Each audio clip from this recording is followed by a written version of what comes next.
This is Ravi in front of you from Earth academy. और आज के वीडियो डेडिकेटेड है उन सभी बच्चों को जो कि क्लास 10th में साइंस का पहला chapter that is chemical reaction and equation पढ़ना चाहते हैं, या फिर कह लीजिए उनके कुछ डाउट्स या क्वेरीज है। तो मैं रवि इस वीडियो के अंदर और स्पेशली आगे आने वाली इस चैप्टर से रिलेटेड सारी वीडियो में ये कोशिश करूंगा कि आपके वो डाउट्स और क्वेरीज दूर हो जाएं और आपको ये चैप्टर अच्छे से आ जाए। कहीं ना कहीं नियर अबाउट 5 मार्क्स का ये आपके एग्जाम में आने वाला चैप्टर है, तो और इजी चैप्टर है, तो वो 5 नंबर ना जाएं। आप अच्छे से इसको टाइम दे दीजिए तो 5 नंबर आपके कहीं नहीं जाएंगे। बहुत इजी चैप्टर है, केमिस्ट्री का एक आसान चैप्टर में इसकी अकाउंटेबिलिटी आप ले सकते हैं।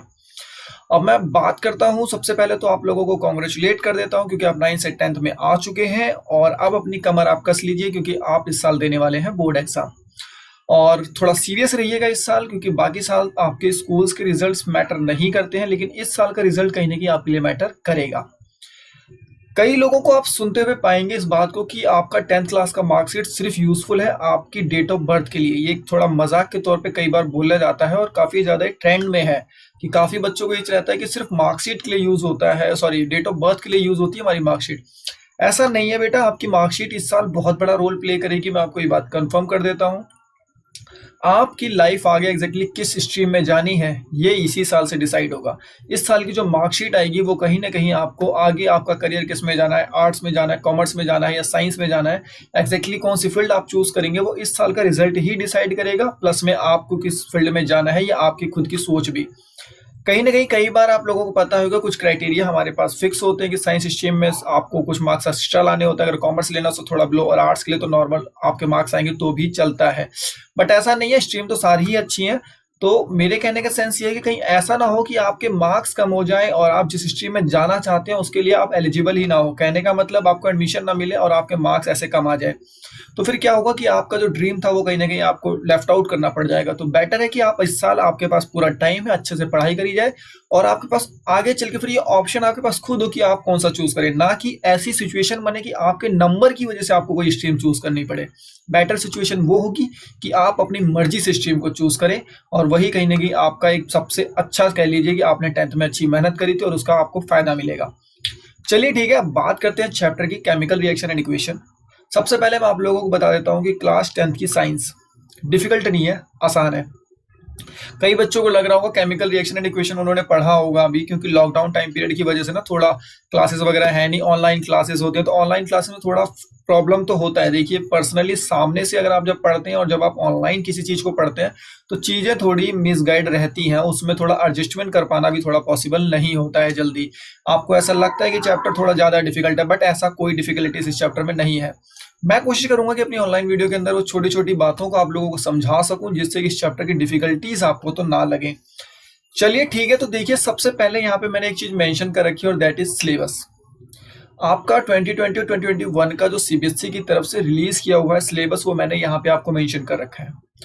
और आप लोग इस बात को ध्यान रखना कि जब आप बोर्ड के एग्जामिनेशन देते हो यानी कि 10th और 12th के एग्जामिनेशन देते हो तो आप लोगों ने सीबीएसई का सिलेबस जरूर फॉलो करना है।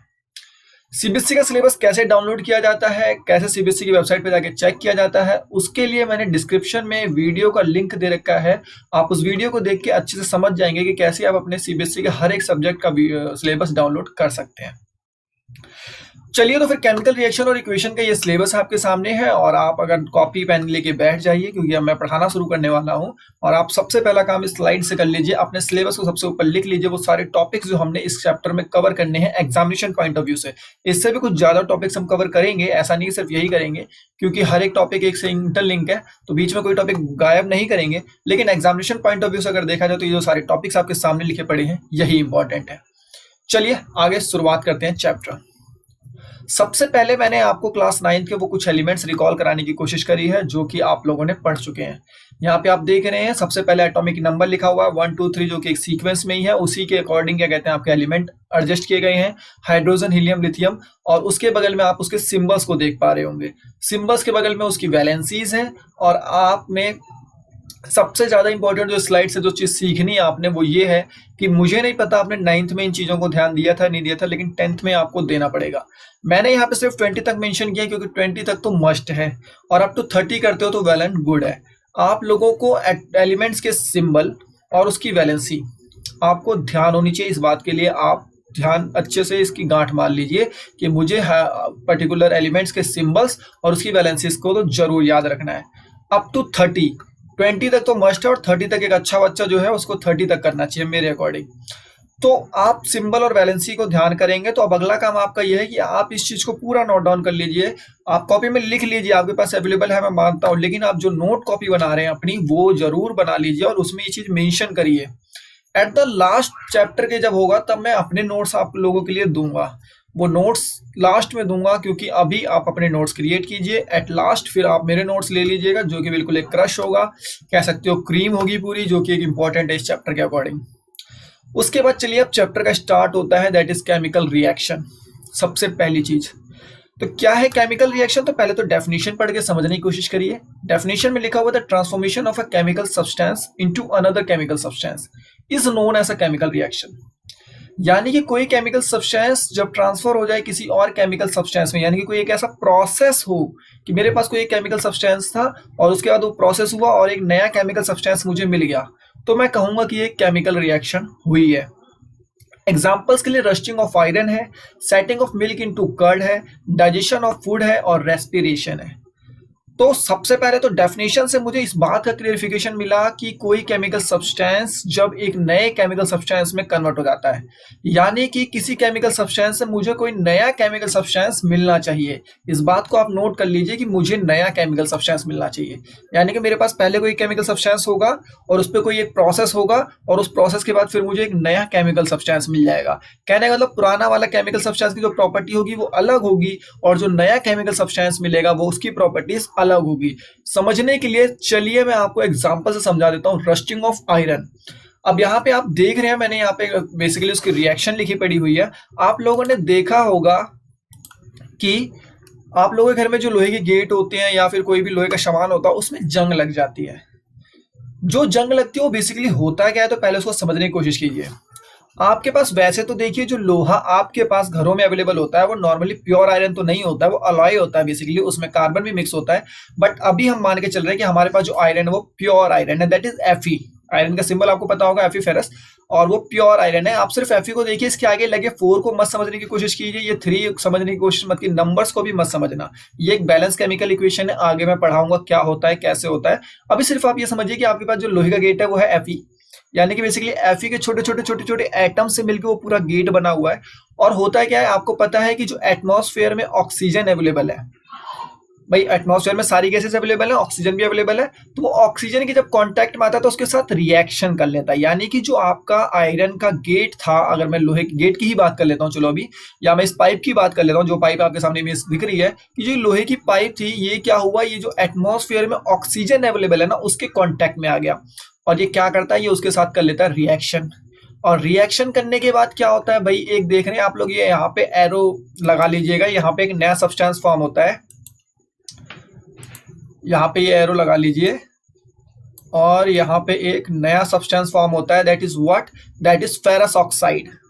ये जो फेरस ऑक्साइड लिखा पड़ा है ना, यही है वो जंग, वो रस्ट जो आप लोग देखते हैं। तो देखिए हुआ क्या, ये एक फेरस एक केमिकल है, ऑक्सीजन भी एक केमिकल है, ये दोनों आपस में रिएक्शन करते हैं और मुझे इस रिएक्शन के प्रोसेस के बाद एक नया सब्सटेंस मिलेगा, दैट इज फेरस ऑक्साइड।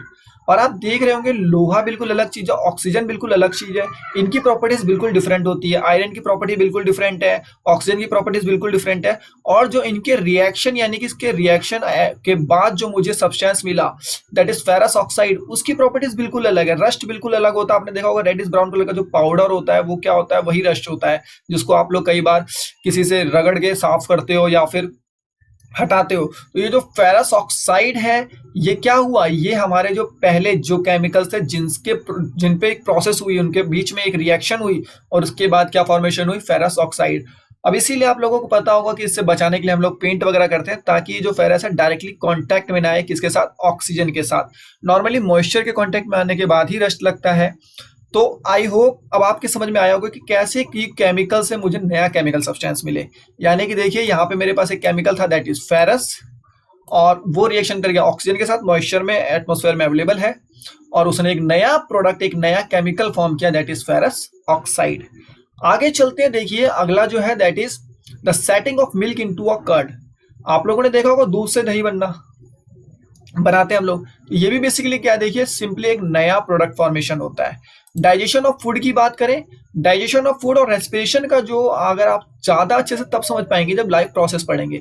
अभी के लिए मैं आपको बताता हूं और आप थोड़ा ट्राई करिएगा इस चीज को समझने के लिए कि कैसे डाइजेशन ऑफ फूड भी एक केमिकल रिएक्शन और कैसे रेस्पिरेशन भी एक केमिकल रिएक्शन है।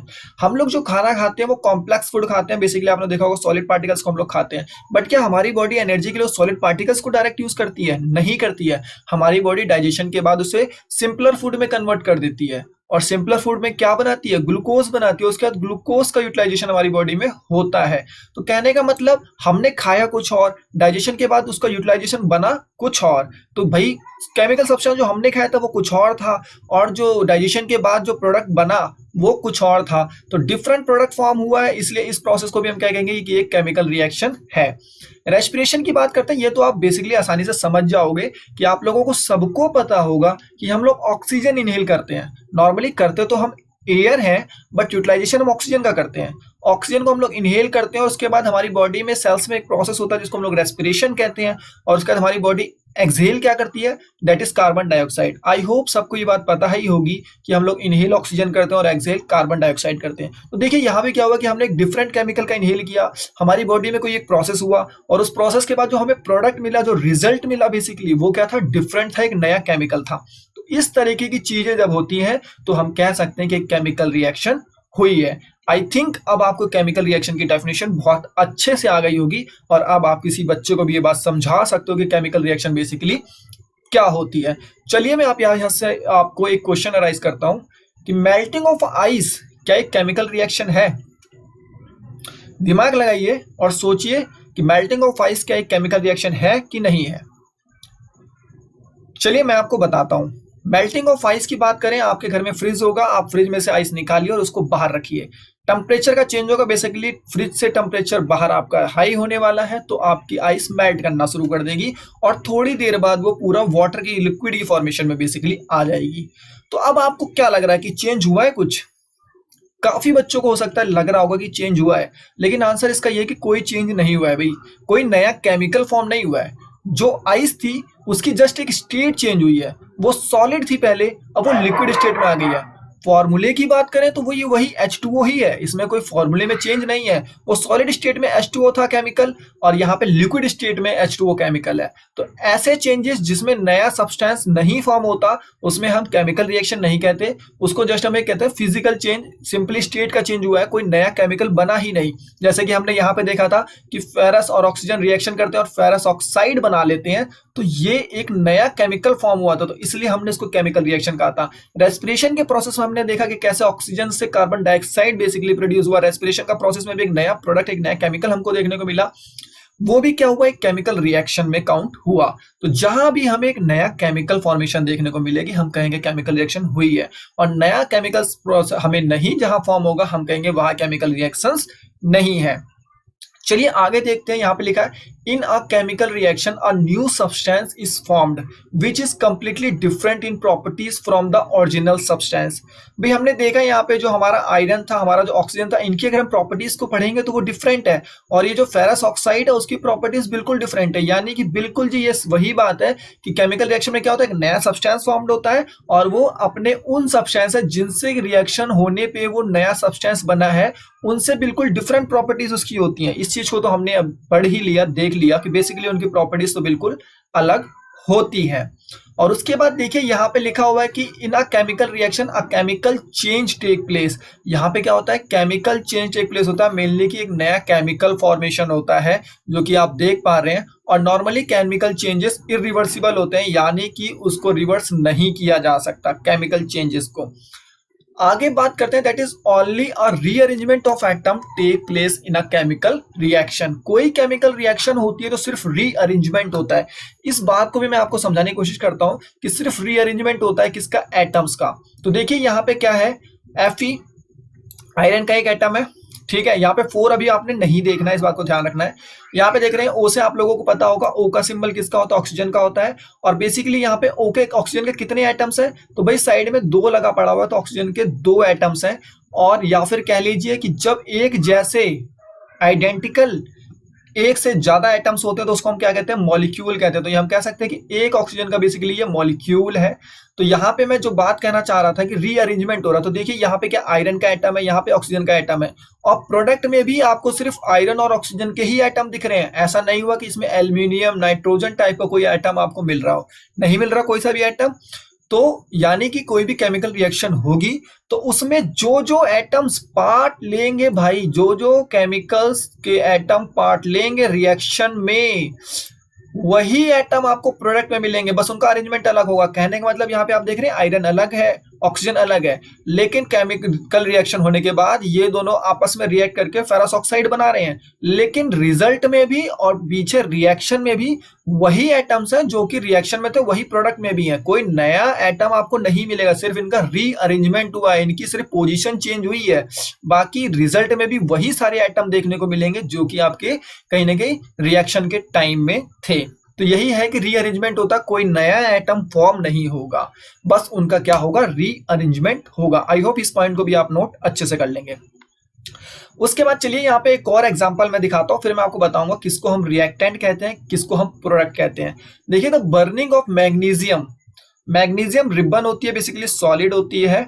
उसको जब हम जलाते हैं, बेसिकली फ्लेम अप करते हैं, तो हमें क्या मिलता है, मैग्नीशियम ऑक्साइड। देखिए यहाँ पे जो दिख रहा है आपको, ये मैग्नीशियम, बेसिकली मैग्नीशियम रिबन को आप जब जलाओगे O2 की प्रेजेंस में, बेसिकली एटमॉस्फेयर में ऑक्सीजन अवेलेबल होता है और कंबशन के लिए ऑक्सीजन मस्ट होता है, बिना ऑक्सीजन के कंबशन नहीं होती। चलो मैं इसको आपको ना भी एक थोड़ा डेली लाइफ का एग्जांपल बताता हूँ जो आपके लिए आगे यूजफुल होगा।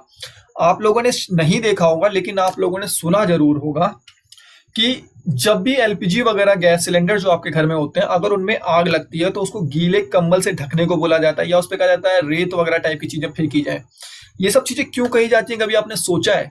ये इसलिए कहा जाता है ताकि वहां पे ऑक्सीजन की प्रेजेंस को रोका जा सके, क्योंकि जब तक ऑक्सीजन वहां पे पहुंचती रहेगी तब तक बेसिकली कंबशन भी होता रहेगा, यानी कि आग लगती रहेगी।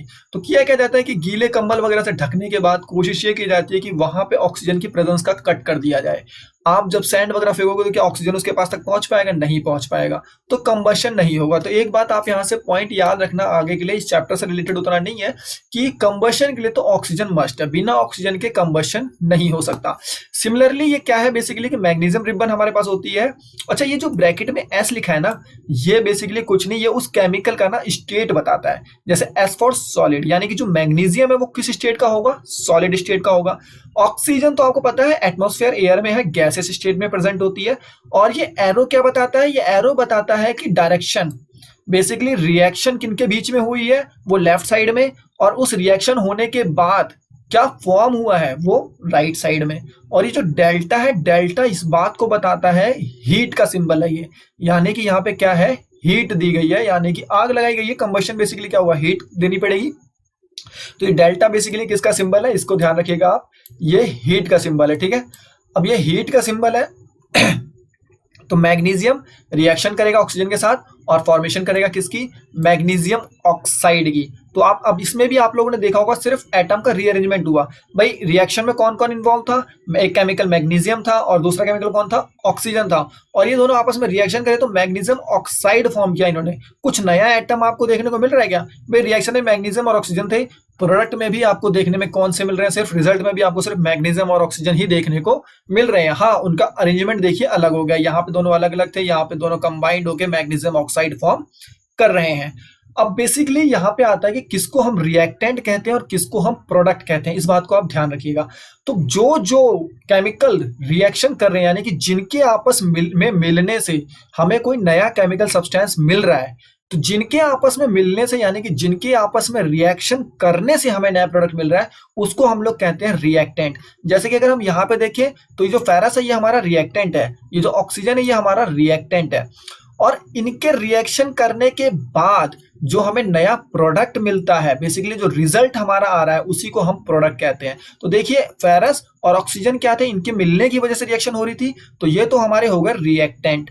और अगर मैं बात करूं इनके आपस में रिएक्शन करने की वजह से रिजल्ट क्या आया, रिजल्ट आया फेरस ऑक्साइड, तो ये हमारा क्या बनेगा, ये हमारा बनेगा प्रोडक्ट। ठीक है। सिमिलरली अगर इस इक्वेशन में समझना चाहते हैं तो देखिए मैग्नीशियम और ऑक्सीजन आपस में रिएक्शन करते हैं तो रिजल्ट क्या आता है, मैग्नीशियम ऑक्साइड। तो जिनके आपस में रिएक्शन करने से हमें रिजल्ट मिल रहा है वो तो कहलाएंगे रिएक्टेंट। यानी कि यहाँ पे मैग्नीशियम क्या हो गया, एक रिएक्टेंट है, और ऑक्सीजन भी क्या है, एक रिएक्टेंट है। लेकिन जब बात करें प्रोडक्ट की तो क्या बनेगा भाई, प्रोडक्ट हमारा बनेगा मैग्नीशियम ऑक्साइड। तो यही डेफिनेशन आपको यहाँ पे मेंशन है कि किसको रिएक्टेंट कहते हैं और किसको प्रोडक्ट कहते हैं। आई होप रिएक्टेंट और प्रोडक्ट भी आप अच्छे से पहचान लोगे। और अब आप ये ब्रैकेट में जो लिखा होता है कि SGS, इसका भी मतलब आप समझ गए होंगे। S stand for solid, G stand for gas, और कई जगह L मिलेगा, उसकी जगह मतलब होता है लिक्विड है। बेसिकली ये उस केमिकल का आपको स्टेट बताता है कि जो फेरस है ये सॉलिड स्टेट में है, ऑक्सीजन जो है वो गैसेस स्टेट में है, और ये जो फेरस ऑक्साइड है ये किसी स्टेट में है, सॉलिड स्टेट में। भाई जो रस्ट होती है वो सॉलिड स्टेट में ही तो होती है। चलिए आगे चलते हैं। अब यहाँ पे आपका 1 नंबर का क्वेश्चन कई बार एग्जाम में अराइज हुआ है और आप लोगों ने अच्छे से ध्यान देना है इसको, कि मैग्नीशियम रिबन को बर्न करने से पहले हम लोग उसे सैंड पेपर से बेसिकली रब करते हैं। तो होता क्या है कि मैग्नीशियम रिबन जो होती है वो एक लेयर फॉर्म कर लेती है, किसकी, मैग्नीशियम कार्बोनेट की। मैग्नीशियम रिबन ओपनली अगर रखी रहे तो उसके ऊपर मैग्नीशियम कार्बोनेट की क्या होती है भाई, लेयर फॉर्म हो जाती है, और इसी लेयर को हटाने के लिए सैंड पेपर से उसको घिसते हैं। क्योंकि अगर किसी के ऊपर कोई प्रोटेक्टिव लेयर आ जाएगी, कोई लेयर अगर किसी चीज के ऊपर बन गई, तो क्या आपका एक्शन उसके ऊपर हो पाएगा। सपोज करिए मैंने ये कोट पहना हुआ है, तो अगर मुझे कोई आग लगाना चाहेगा तो मेरा कोट पहले जलेगा कि मेरी स्किन, डेफिनेटली पहले कोट। तो अगर आप प्रॉपर कंबशन किसी चीज का चाहते हो तो वो जो प्रोटेक्टिव लेयर है उसको आपको हटाना पड़ेगा। तो क्वेश्चन आता है कई बार एग्जाम में कि मैग्नीशियम रिबन को सैंड पेपर से क्यों क्लीन किया जाता है बिफोर बर्निंग। तो भाई आपका आंसर होगा कि मैग्नीशियम कार्बोनेट की जो उसके ऊपर लेयर फॉर्म होती है, बेसिकली जो प्रोटेक्टिव लेयर फॉर्म होती है, उसको रिमूव करने के लिए सैंड पेपर से उसको क्लीन किया जाता है, ताकि प्रॉपर कंबशन मैग्नीशियम रिबन का हो सके। आई होप आपको ये समझ में आ गया होगा, ये बहुत इंपॉर्टेंट है, इस चीज को जरूर ध्यान रखना। हालांकि ब्लू बॉक्स क्वेश्चन में भी ये आपसे है, तो जब मैं क्वेश्चन से डिस्कस करूंगा तो वहां भी मैं आपको अच्छे से समझाऊंगा, बट इस चीज को आप यहां से सीख के चलिए। रिएक्टेंट और प्रोडक्ट मैं आपको बता चुका हूं, एंड आई होप वो आपको समझ में आ गया होगा कि जिनकी रिएक्शन आपस में होने से प्रोडक्ट बनता है वो सारे केमिकल्स मेरे रिएक्टेंट कहलाएंगे, और रिएक्शन होने के बाद जो मुझे रिजल्ट मिला वो सारा क्या कहलाता है, वो सारे केमिकल्स मेरे प्रोडक्ट कहलाते हैं। चलिए आगे बात करते हैं। मेन इंपॉर्टेंट टॉपिक है characteristics of a chemical reaction. Actually characteristics of a chemical reaction से मतलब क्या है, इसका मतलब ये है कि जब केमिकल रिएक्शन होगी तो हमें क्या क्या चीजें देखने को मिल सकती हैं। तो सबसे पहला जो है वो है evolution of gas. Evolution of gas का मतलब है कि कई बार केमिकल रिएक्शन में हमें ऐसा देखने को मिल सकता है कि रिजल्ट के तौर पे हमें उसमें गैस इवॉल्व होते हुए मिले, गैस निकलते हुए दिखे। जैसे के लिए एग्जांपल है आपका Zn, आप लोगों को पता होगा सिंबल किसका होता है भाई, जिंक का होता है। H2SO4 किसका सिंबल है, सल्फ्यूरिक एसिड का है, और उसके बाद ये जिंक सल्फेट इसको कहते हैं ZnSO4। प्लस में आप ये देख रहे होंगे हाइड्रोजन लिखा हुआ है, गैस ये स्टेट बता रहा है उसकी, और ये एरो ऊपर की तरफ क्या शो कर रहा है कि हाइड्रोजन गैस इवॉल्व होगी, यानी कि निकलेगी हाइड्रोजन गैस और वो ऊपर उड़ेगी। गैसेस आपको पता है भाई उनकी डेंसिटी कम होगी तो वो क्या होंगी, वो ऊपर की तरफ भागने की कोशिश करेंगी। तो इस केमिकल रिएक्शन में भी हाइड्रोजन गैस आपकी इवॉल्व होगी। तो आई होप ये केमिकल कैरेक्टरिस्टिक आपको समझ में आई होगी कि कई केमिकल रिएक्शन में आपको इवोल्यूशन ऑफ गैस देखने को मिल सकता है। एग्जाम्पल के लिए आप इसको ध्यान रख सकते हो कि reaction between zinc and dilute sulphuric acid.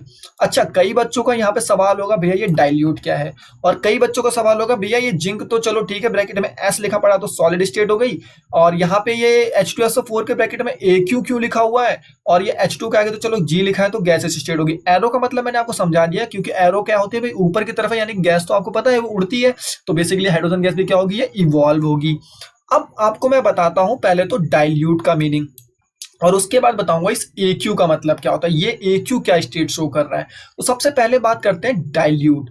Dilute का मतलब क्या होता है, देखिए सल्फ्यूरिक एसिड जो कि केमिकल है, अगर उसको वाटर के साथ मिक्स कर दीजिए, किसके साथ मिक्स कर दीजिए, वाटर के साथ मिक्स कर दीजिए, और वाटर का परसेंटेज ज्यादा रखिए। कहने का मतलब आप ऐसा मिक्सचर बनाइए, आप ऐसा सॉल्यूशन बनाइए जिसमें 60 to 70% क्या हो, वाटर हो, अप टू 80% वाटर हो, या कह लीजिए 90% हो। जितना भी आपका एसिड है, एसिड की परसेंटेज से ज्यादा उसमें क्या हो, वाटर हो। यानी कि 10 या 20% सिर्फ सल्फ्यूरिक एसिड हो और 80% तक आपका सिर्फ उसमें पानी ही हो, तो वो कैसा सॉल्यूशन कहलाता है, वो डाइल्यूट कहलाता है। ठीक है, अगर ऐसा हो कि आपके केमिकल का परसेंटेज ज्यादा है और वाटर का परसेंटेज कम है, जैसे कि इसमें बात करूं, अगर सल्फ्यूरिक एसिड आपका 70-60% हो जाए और वाटर सिर्फ 30% हो, ऐसे सॉल्यूशंस को हम कहते हैं कंसंट्रेटेड। ठीक है, और जितना ज्यादा आपका वो केमिकल होगा उतना ज्यादा कंसंट्रेटेड वो सॉल्यूशन होगा, जितना कम वो केमिकल होगा उतना ज्यादा वो डाइल्यूट सॉल्यूशन होगा। कहने का मतलब जितना ज्यादा वाटर का परसेंटेज होगा उतना ज्यादा वो क्या होगा, डाइल्यूट होता जाएगा, और जितना ज्यादा उस केमिकल का परसेंटेज होता जाएगा उस सॉल्यूशन में उतना ज्यादा वो कंसंट्रेटेड होता जाएगा।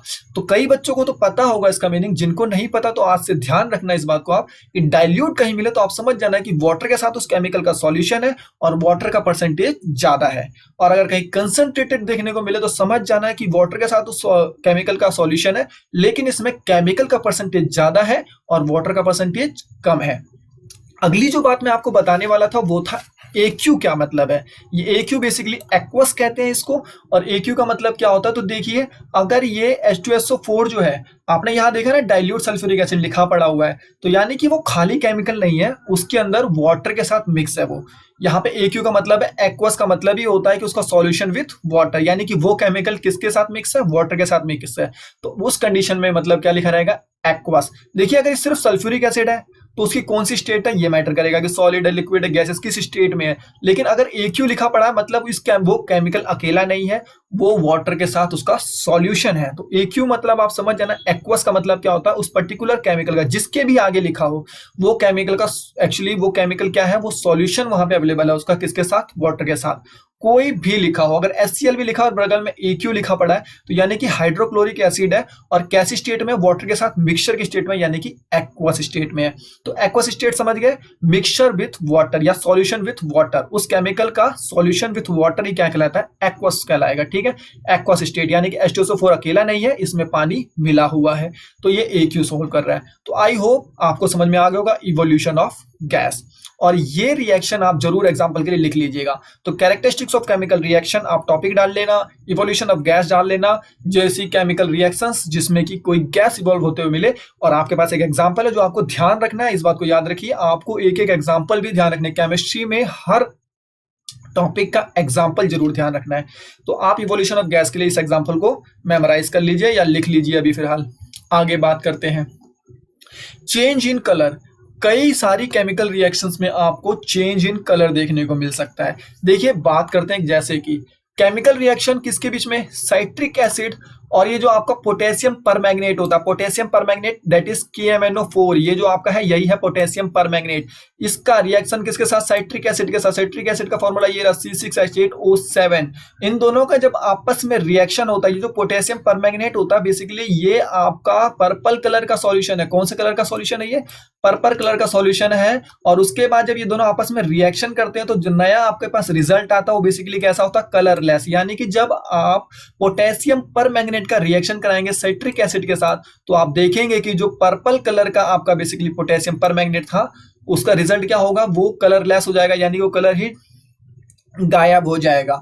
तो आपको कई सारी केमिकल रिएक्शन में देखने को मिल सकता है चेंज इन कलर, यानी कि रिएक्शन के टाइम में तो कलर कुछ और था केमिकल्स का, लेकिन रिएक्शन के बाद कुछ और कलर देखने को आपको मिल सकता है। तो चेंज इन कलर, और आप एक एग्जांपल इसका ध्यान रख सकते हैं। सिमिलरली एक और एग्जांपल यहाँ पे डिस्कस किया हुआ है जो कि रिएक्शन बिटवीन किसके है, देखिए सल्फर डाइऑक्साइड गैस के बीच में और acidified potassium dichromate. Potassium dichromate देखिए ये रहा आपका K2Cr2O7, जो फॉर्मूला है किसका, पोटेशियम डाइक्रोमेट का। और ये जब सल्फर डाइऑक्साइड गैस के साथ बेसिकली एसिडिफाइड, क्या मतलब होता है अभी एसिडिफाइड, मतलब उसमें आप एसिड भी ऐड कर दीजिए पोटेशियम डाइक्रोमेट में, तो एसिड के लिए इन्होंने सल्फ्यूरिक एसिड ऐड कर रखा है, देखिए यहाँ पे। इसके बीच में जब आप रिएक्शन करते हैं तो देखिए change in colour basically orange से ग्रीन कलर आपको देखने को मिलेगा, ठीक है। तो इस बात को भी आप ध्यान रखिएगा, जो पोटेशियम डाइक्रोमेट होता है वो बेसिकली ग्रीन कलर का, ऑरेंज कलर का होता है, और उसके बाद ये ग्रीन कलर में आपको सॉल्यूशन चेंज हो जाएगा। तो चेंज इन कलर भी आपको समझ में आया होगा कि कई सारी केमिकल रिएक्शंस में हो सकता है हमें चेंज इन कलर देखने को मिले,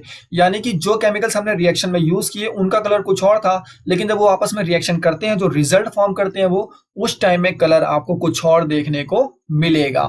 तो ये तो हो गया हमारा चेंज इन कलर। आप इसको भी स्लाइड को नोट डाउन कर लीजिएगा और इसके भी एग्जांपल्स आप जरूर लिख लीजिएगा। चलिए आगे बात करते हैं, that is change in state of substance. हो सकता है कि कई बार हम केमिकल रिएक्शन करें और हमें देखने को मिले स्टेट का चेंज, कि यानी कि कोई नया केमिकल तो बने लेकिन उसमें स्टेट का चेंज हमें देखने को मिले। इसका एग्जांपल बहुत नॉर्मल सा है, आप combustion of candle wax basically देख सकते हो, जो कि आपका कैंडल वैक्स में मोमबत्ती होती है, जब आप उसे जलाते हैं तो आप देखा होगा आप लोगों ने, जब उसको आप जलाएंगे फ्लेम अप करेंगे तो आप देखते होंगे उसमें सबसे पहले तो ऊपर टॉप पे ही देखा होगा कि लिक्विड टाइप का फॉर्म रहता है, लिक्विड बनता रहता है, और आप देखते हैं कि गैस भी निकलती है। तो ये क्या है, बेसिकली चेंज इन स्टेट है। वैक्स कैसा था आपका, सॉलिड था, वो जो लिक्विड हो रहा है, जो वाटर फॉर्म हो रहा है वो लिक्विड हो गया, और जो गैस इवॉल्व होती है दैट इज कार्बन डाइऑक्साइड, तो उसमें से गैस इवॉल्व होती है, यानी कि जो सॉलिड थी वो कन्वर्ट किसमें होगा, लिक्विड में भी कन्वर्ट हो रहा है और गैसेस में कन्वर्ट हो रहा है। तो ऐसे में आप क्या देख रहे हैं कि एक केमिकल रिएक्शन हो रही है जिसमें ये क्या हो रहा है, चेंज इन स्टेट हो रहा है। एक कैंडल वैक्स जो बेसिकली कैंडल था वो सॉलिड था, वो लिक्विड में भी चेंज हो रहा है और वो गैस में भी चेंज हो रहा है। अच्छा, जो लिक्विड में चेंज होता है, आपके लिए सवाल है यहाँ पे, जो कैंडल से लिक्विड में चेंज होता है वो कौन सा चेंज है, और जो गैस बन रही है वो कौन सा चेंज है। तो अगर आप सोच रहे हैं तो सोच के मुझे बता दीजिए। तो बताएंगे कैसे भाई, वीडियो तो रिकॉर्डेड है, लाइव तो मैं कर नहीं रहा हूं। तो चलो मैं आपको समझा देता हूं कि जब आप कैंडल को जलाते हैं तो देखिए वो कैंडल वैक्स जो होता है बेसिकली वो क्या होता है भाई, टेम्परेचर राइज होता है, फ्लेम अप हो रहा होता है, तो वो लिक्विड में कन्वर्ट हो जाता है ऊपर, और वो लिक्विड में जस्ट कन्वर्ट होता है तो ऐसा हो सकता है ना वो दोबारा क्या कहते हैं फिर से हम उसे वैक्स बना सकते हैं। तो ये क्या है, ये तो फिजिकल चेंज है भाई, सिंपली स्टेट चेंज हो रहा है। लेकिन ये जो कार्बन डाइऑक्साइड इसमें से इवॉल्व हो रही है, गैस जो आप गैस निकलती है कंबशन पे, वो गैस क्या है, वो एक केमिकल चेंज है, ठीक है। तो चलिए मैं आपको उसको समझाता हूँ। Combustion reaction of candle wax is characterized by change in state from solid to liquid and gas। होता क्या, देखिए वैक्स जो है वो आपका क्या है, सॉलिड है। वाटर जो फॉर्म होगा कंबशन वैक्स का वो क्या है, लिक्विड है। रूम टेम्परेचर पे तो लिक्विड कहना थोड़ा पॉसिबल नहीं, क्योंकि रूम टेम्परेचर पे लिक्विड नहीं रहने वाला है। वो जैसे ही आपकी कैंडल वैक्स अगर बुझ गई, कंबशन आपने बंद किया, फिर से वो सॉलिड में ही कन्वर्ट हो जाता है। और कार्बन डाइऑक्साइड बेसिकली क्या हुई भाई, वो कंबशन वैक्स गैस से जो बेसिकली वो एक गैस प्रोड्यूस होती है। तो आपने देखा कि कैसे एक केमिकल रिएक्शन में स्टेट का भी चेंज आपको देखने को मिल सकता है। अब अगली बात करते हैं, चेंज इन टेम्परेचर। हो सकता है कि किसी केमिकल रिएक्शन में मुझे टेम्परेचर चेंज देखने को मिले। टेम्परेचर चेंज देखने के लिए देखिए यहाँ पे एग्जांपल दे रखा है मैंने, और ये एग्जांपल से आप समझने की कोशिश कीजिए। बेसिकली यहाँ पे कैल्शियम ऑक्साइड, जिसको हम लोग कॉमन नेम क्विक लाइम कहते हैं, चूना आप लोगों ने सुना होगा। अगर आपने क्विक लाइम नहीं सुना, कैल्शियम ऑक्साइड नहीं सुना, चूना आपने सुना होगा, ये वही है जी, बिल्कुल वो जो पान में लगाते हैं वही वाला चूना, बिल्कुल सही जा रहे हो आप, लेकिन सूखा।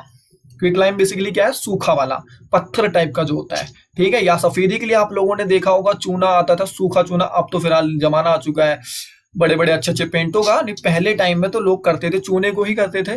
तो वो सूखे जो चूना आता था, जो कह सकते हो स्टोन की शेप में होता था, वो अगर आप उसमें पानी मिलाते तो आप लोगों ने नहीं देखा होगा, लेकिन अगर आपको कभी सूखा चूना मिले और उसमें आप ये एक्सपेरिमेंट घर पे कर लेना, कोई खास नहीं है लेकिन थोड़ा सेफ्टी के साथ ही करना, उसमें आप पानी मिलाना और आप देखोगे ये एक्सोथर्मिक रिएक्शन होती है। इसमें मतलब कि हीट निकलती है बहुत सारी, बहुत हीट, गर्म हो जाएगा वो अच्छी तरीके से।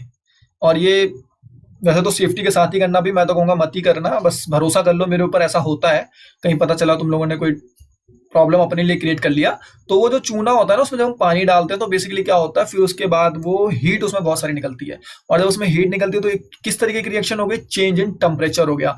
तो दिखा देता हूं, मैं आपको बताता हूं यहाँ पे, जैसे कि कैल्शियम ऑक्साइड जो कि वो सूखा चूना है, और वाटर, उसमें जब आप पानी मिलाओगे तो रिएक्शन होगी और क्या बनेगा, कैल्शियम हाइड्रोक्साइड, जिसका कॉमन नेम क्या, स्लेक्ट लाइम, ठीक है, और इसमें बहुत सारी हीट भी, यानी कि प्लस में आप यहाँ कह सकते हो प्लस में बहुत सारी हीट निकलती है, प्लस में बहुत सारी हीट निकलेगी। एक्चुअली माउस से ना थोड़ा लिखना पॉसिबल नहीं हो पाता यहाँ पे, तो मैं लिख नहीं रहा हूँ, बट आप समझ जाना कि यहाँ पे हीट निकलेगी बहुत सारी, ठीक है। तो ऐसी रिएक्शंस जिसमें कि आपको हीट निकलती हुई देखने को मिल सकती है या हीट देनी पड़ जाए, क्योंकि हम बात करें सिर्फ चेंज इन टेम्परेचर की, तो चेंज इन टेम्परेचर यानी कि मेरा केमिकल में जो वो केमिकल्स जो कि रिएक्शन में थे उस समय टेम्परेचर कुछ और हो, और उसके बाद जब रिएक्शन हो जाए तो प्रोडक्ट में मुझे जो रिएक्शन में देखने को मिले उसमें टेम्परेचर मुझे अलग ही लेवल पे देखने को मिले, तो मैं कह सकता हूँ कि भाई चेंज इन टेम्परेचर हुआ है। अगली बात करते हैं formation of precipitate. Formation of precipitate यानी कि पीपीटी का फॉर्म हो जाना। पीपीटी यहाँ पे प्रेजेंटेशन की बात नहीं कर रहा हूं मैं, यहाँ पे बात मैं बताता हूँ पीपीटी होता क्या है। तो पहले सबसे पहले देखिए यहाँ पे BaCl2 that is barium chloride जब रिएक्शन करता है सल्फ्यूरिक एसिड के साथ तो बैरियम सल्फेट फॉर्मेशन करता है, जो कि बेसिकली क्या है, पीपीटी है, और उसके बाद हाइड्रोक्लोरिक एसिड भी निकलता है जो कि आपका एसिड है, ठीक है। तो देखिए the chemical reaction between sulphuric acid and barium chloride solution is characterised by the formation of white precipitate of barium sulphate. ये तो बेरियम सल्फेट उसके बगल में आप देख रहे हैं ना ब्रैकेट में उसका स्टेट भी लिखा है, क्या लिख रखा है, पीपीटी, और कैसे एस लिखा पड़ा है, सॉलिड स्टेट में बेसिकली इनसॉल्युबल होता है वो, किसमें, उस सॉल्यूशन में इनसॉल्युबल रहेगा और अलग ही बैठ जाएगा। तो एक पीपीटी टाइप का कह सकते हो, एक सॉलिड का क्रीमी टाइप का कह सकते हो, छूने पे लगेगा आपको, वो फॉर्मेशन होती है। तो यानी कई सारे केमिकल रिएक्शन में आपको पीपीटी फॉर्मेशन देखने को भी मिल सकती है, और उसके लिए आपने एग्जांपल ये याद रखना है, कौन सा, बेरियम क्लोराइड वाला, किसके साथ, सल्फ्यूरिक एसिड के साथ जब रिएक्शन करता है तो बेरियम सल्फेट जो फॉर्मेशन होता है वही आपका क्या होता है, पीपीटी की फॉर्म में होता है। कई बार वो पूछ लेता है, कई बार पेपर में आया हुआ है, प्रेसिपिटेशन रिएक्शन का एक एग्जाम्पल दे दीजिए, तो आप इसीलिए मैं कह रहा हूँ कि हर एक टॉपिक का आपको एक एग्जाम्पल तो जरूर ध्यान रखना है। आई होप आपको केमिकल रिएक्शन क्या है वो समझ में आया, characteristics of a chemical reaction समझ में आ गया होगा। तो ये तो हो गई केमिकल रिएक्शन और characteristics of a chemical reaction की बात। चलिए आगे चलते हैं, अब बात करते हैं बहुत important topic that is chemical equation क्या होती है। अब देखिए आप लोगों ने ध्यान होगा, मैथ्स में हम लोग इक्वेशन बनाते थे ना, क्वाड्रेटिक इक्वेशन वगैरह हमने पढ़ा हुआ है, लीनियर इक्वेशन पढ़ा था हमने, तो वहां हम इक्वेशन बनाते थे। तो वही चीज यहाँ भी है भाई, केमिकल रिएक्शन है और उसी रिएक्शन को किसी इक्वेशन की फॉर्म में लिख देना, वही क्या हो जाएगा, केमिकल इक्वेशन। जैसे कि चलो मैं आपको पहले ना यहीं चलो इसी में बता देता हूं, मैं इस स्लाइड में ही बता देता हूं।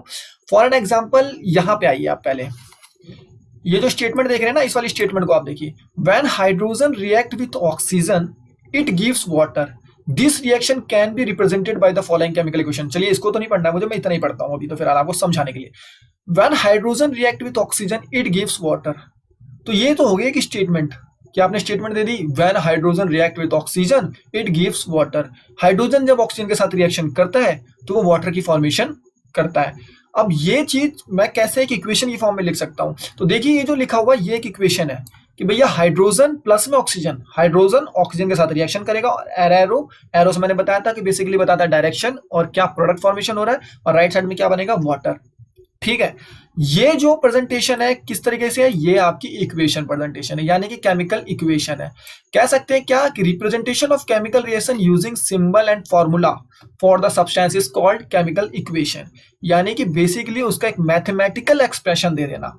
भाई जो स्टेटमेंट लिखी थी कि जब हाइड्रोजन रिएक्ट होता है ऑक्सीजन के साथ और वो वाटर देता है, इसका आप मैथमेटिकल रिप्रेजेंटेशन दे रहे हैं, प्लस माइनस का यूज कर रहे हैं। बेसिकली आपने देखा होगा मैथ्स की इक्वेशन तो आप लोग बहुत अच्छे से जानते ही, उससे मिले, ये मैथ भले ही समझ में नहीं आती लेकिन आपने इतना तो देखा ही है कि मैथमेटिकल एक्सप्रेशन कैसे हम लोग दिखाते हैं। अभी क्लास 10th का अगर पहला चैप्टर पढ़ा होगा आप लोगों ने तो यूक्लिड का मेथड देखा होगा, उसमें भी a is equal to bq plus r जो आप देख रहे हो वो भी क्या मैथमेटिकल एक्सप्रेशन है। उसी तरीके से हम अपनी जो स्टेटमेंट केमिकल रिएक्शंस की है उसको एक मैथमेटिकल एक्सप्रेशन में जो रिप्रेजेंट करते हैं उसी को हम लोग क्या कहते हैं, केमिकल इक्वेशन। आई होप समझ में आ रहा होगा, और बहुत छोटे छोटे लेवल की बातें मैं डिस्कस कर रहा हूं आपके साथ। वीडियो बड़ा ही जबरदस्त होगा, इसमें कोई टेंशन की बात नहीं है। किसी भी चीज को मैं यहाँ से एक्सक्लूड नहीं करूंगा कि मैं ऑनलाइन वीडियो डिलीवर कर रहा हूं तो कुछ चीजें कम ही बताऊं, मैं वो सारी चीज डिलीवर कर रहा हूं जो कि मैं अपनी ऑफलाइन कोचिंग में बच्चों को अवेलेबल कराता हूं।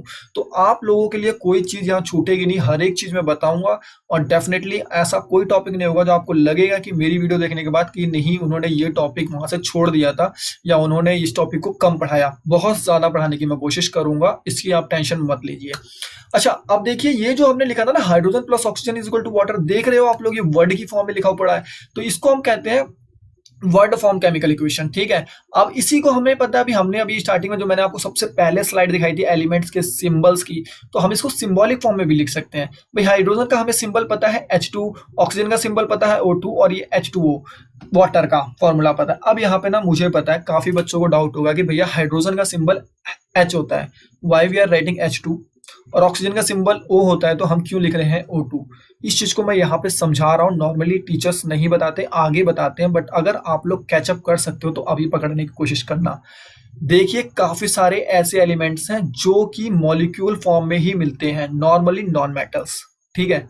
ऑक्सीजन कभी ना अकेला मिलेगा ही नहीं, वो एक और ऑक्सीजन के साथ अपना पेयर में रहता है, यानी कि ऑक्सीजन हमेशा मॉलिक्यूल्स की फॉर्म में रहता है। तो इसलिए कभी भी आप ऑक्सीजन अकेला देखोगे ना तो वो O2 ही लिखा होगा, वो O नहीं लिखा होगा। किसी और के साथ है तो O लिखा हो सकता है, जैसे हाइड्रोजन के साथ यहाँ पे देखिए बॉन्डिंग फॉर्म करके कंपाउंड बना रहा है, तो यहाँ पे O अकेला रह सकता है। लेकिन जब वो अकेला ऑक्सीजन की फॉर्म में है ना तो O2 ही रहेगा। सेम कॉन्सेप्ट हाइड्रोजन के साथ है। हाइड्रोजन किसी और के साथ अगर बॉन्डिंग कर रहा है तो बात अलग है, लेकिन अगर अकेला हाइड्रोजन है तो अकेला हाइड्रोजन का एटम नहीं रहेगा, वो हमेशा एक और एटम के हाइड्रोजन के साथ अपना मॉलिक्यूल फॉर्म कर लेगा। इस बात को आप ध्यान रखना।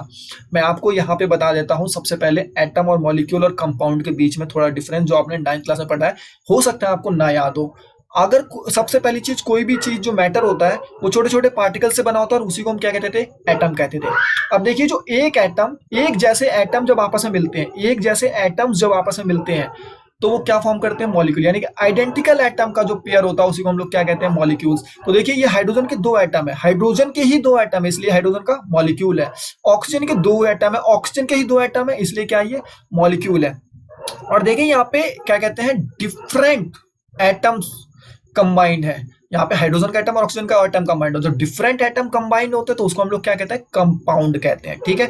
तो ये H2O बेसिकली क्या कंपाउंड है, O2 क्या है, मॉलिक्यूल है, और H2 क्या है, ये भी मॉलिक्यूल है।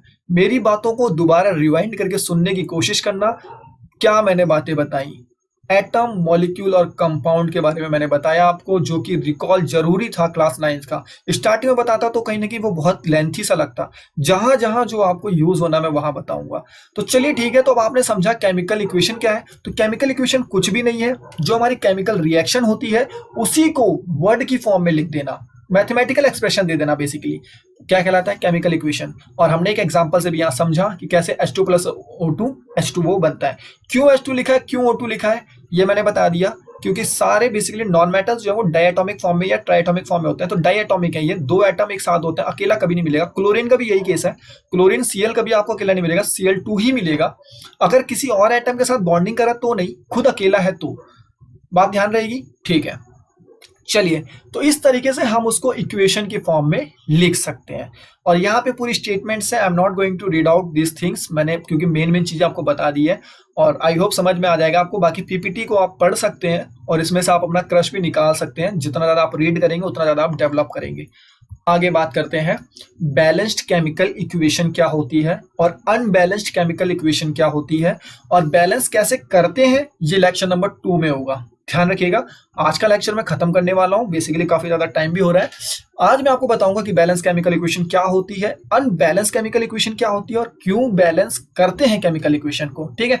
उसके बाद बैलेंसिंग सिखाऊंगा, और बैलेंसिंग के लिए बिलीव देता हूं, ऐसे सिखाऊंगा कि बहुत अच्छे से बैलेंस कर लोगे, और बैलेंसिंग का क्वेश्चन एग्जाम में पक्का आता है। इस बात को भी आप ध्यान रखिएगा। चलो ठीक है, मैं आपको बताता हूं कि बैलेंस्ड केमिकल इक्वेशन या फिर बैलेंस्ड केमिकल इक्वेशन होती क्या है। देखिए सबसे पहले आइए किसी केमिकल इक्वेशन की बात करते हैं, इसी की बात करते हैं। एग्जांपल में जो यहाँ पे लिखा हुआ है कि जिंक सल्फ्यूरिक एसिड का रिएक्शन कर रहा है, जिंक सल्फेट बना रहा है और H2 बना रहा है। याद रखिएगा, बैलेंसिंग वाले वीडियो में मैं ये भी बताऊंगा कि ये जिंक प्लस H2SO4 ये जिंक सल्फेट कैसे बन गया और ये H2 कैसे बन गया, ये चीज भी मैं वहां बताऊंगा। तो उस वीडियो को मिस आउट बिल्कुल मत करना, और इस वीडियो को तो पूरा आप कंप्लीट देखो। बैलेंस्ड केमिकल इक्वेशन का मतलब क्या होता है, तो इसके लिए मैं एक छोटा सा एग्जांपल देता हूं, जो कि यहां से कोई मतलब नहीं है। आप सोचिए कि कोई एक दूध वाला है और वो दूध लेके आया, और आपको पता है दूध वाले तो खाली दूध तो बेचते नहीं हो, तो पानी मिलाते हैं। तो वो 10 लीटर दूध लेके आया, और 10 लीटर दूध में वो 2 लीटर पानी डाल देता है, ठीक है। 10 लीटर दूध में वो 2 लीटर पानी डाल देता है। तो अब मुझे बताइए आप लोग कि उसके पास रिजल्ट में कितना दूध हो गया, 12 लीटर हो गया नहीं हो गया भाई, दूध पानी मिक्स हो गई, 12 लीटर हो गया नहीं हो गया। क्या ऐसा हो सकता है कि वो 10 लीटर दूध में 2 लीटर पानी मिलाए और 13 लीटर दूध हो जाए?